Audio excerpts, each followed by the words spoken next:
हाय दोस्तों, हूँ छूं बारोटीला।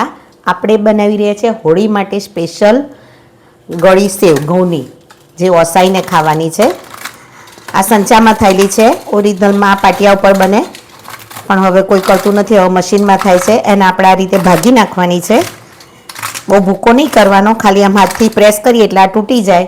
એક બાજુ પાણી ખળખળ થાય એવું થાય એટલે પાણીમાં આપણે આ સેવ નાખી દેવાની છે અને નાખી અને પછી 5 મિનિટ માટે એને રાખવાની છે।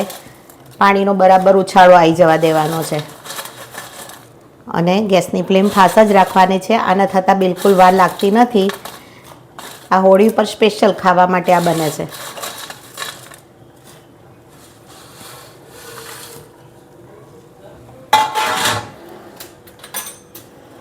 એને આપણે હલાવી દઈશું અને 5 મિનિટ માટે એને રવા દઈશું એટલે એ સરસ ઉકળી જશે।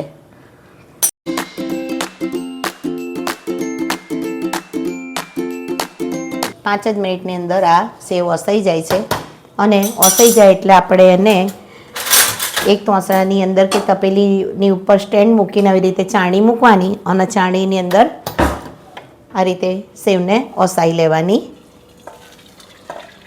ધ્યાન આપવાનું કે દજાવાય નહીં અને 5 મિનિટ માટે આપણે ઢાંકી દઈશું એટલે થોડીક સીજાઈ જાય। તો જોઈ રહ્યા છો દોસ્તો કે આપણી સેવ થઈ ગઈ છે। એને આપણે સર્વિંગમાં લઈ લઈશું। આ સેવની અંદર આપણે બોરું ખાંડ નાખીને અને ઘી નાખીને ખાઈ શકાય છે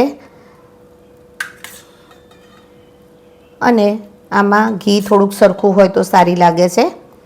બોરું ખાંડનો આપણે ઉપયોગ કરવાનો છે। ગોળ ઘણા ગોળ પણ સમારીને નાખતા હોય છે। મોળી હોવાથી બોરું ખાંડ થોડી વધારે પડતી નાખવી પડે અને ઉપર દેશી ઘી આપણે નાખવાનું છે।